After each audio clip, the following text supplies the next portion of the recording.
guys, this is another edition and episode of the Allan's Answers podcast, and I have 4 questions lined up for today. And the first one comes from Chocolate Barbie. They ask, is it ever possible to know how someone truly thinks and feels on the inside? And I'd have to say, I don't think so, no.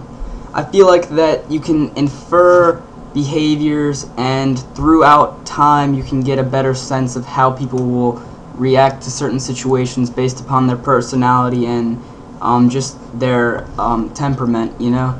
But I feel like that there's no exact way to basically judge how somebody will think given a certain stimuli from the environment accurately, at least, because it's just no way. You know, you've heard the saying that walking miles in somebody else's shoes, you know. And that's kind of a way to get a basis for how somebody's going to feel by putting yourself in similar circumstances and situations that they would be in, you know? And through that, you can get a better understanding for what someone might think and their emotions associated with those thoughts. But there's no way, unless with like mind reading or something, that you can accurately do it 100% of the time. So that's my opinion on it. Hopefully that answers your question. And then Bicky Nickstone asks, if the cause of something is brought about by an accident, then can it then be considered accidental? You can read the example there. It's about a kid who was born on accident. In all of his actions, she's basically saying, can that be considered an accident? And I don't think so. I think that accidents can bring about things that are done on purpose, you know? So I feel like that one accident doesn't necessarily mean that anything based off of that accident will be an accident in the future, you know? You may not have planned for that original thing to happen, but since it has done that, you can thus plan for the future.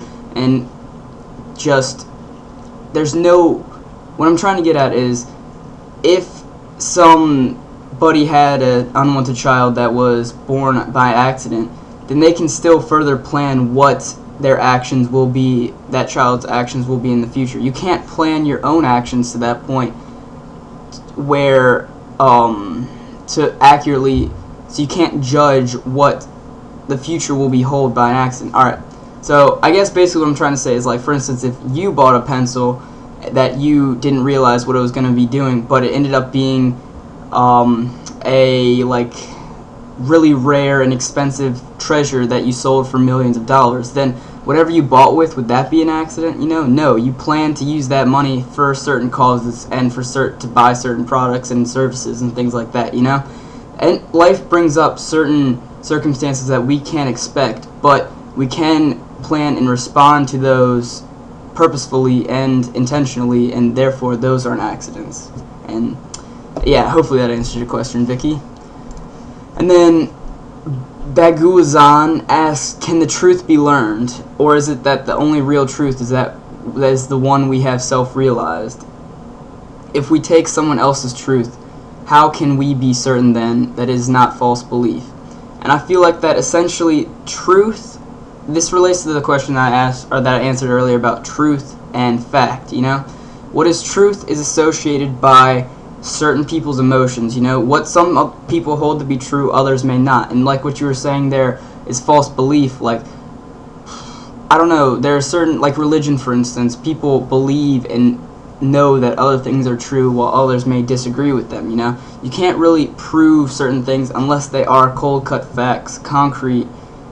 I feel like that truth can be learned, to relate to your question at least. Truth can be learned because you may not realize certain parts of a situation that have facts based in them that contribute to a truth that you didn't realize was existing. So, like, if you are a judge in a court case, for instance, you know, you learn the facts and you realize that, oh, so-and-so committed a murder at a certain situation, you know, but then you learn from the other side that it wasn't a murder, it was out of self-defense, you know.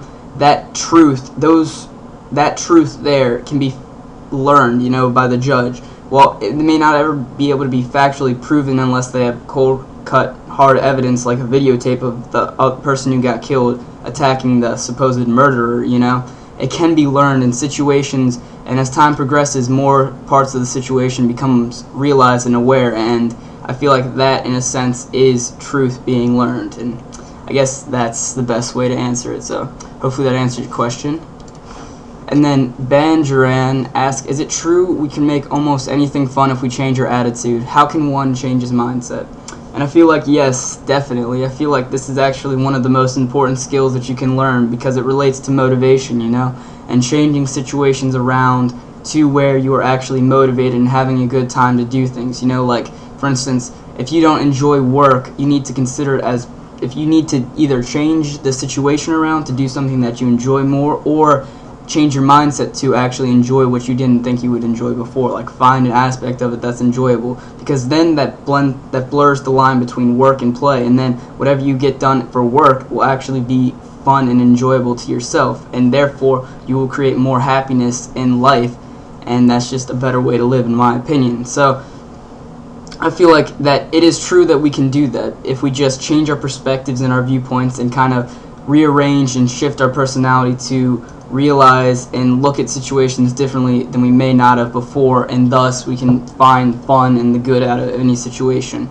And one can do this by, I guess, keeping an open mindset and trying to find the positive, the silver lining of every situation, as the podcast I did with Tommy, number 3, I think, all the way back from Philosophy is Fun.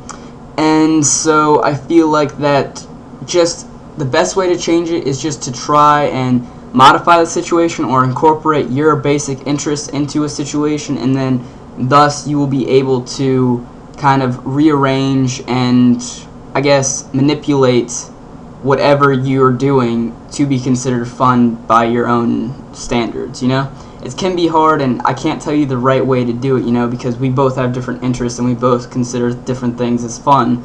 Probably, I guess, I would only assume so.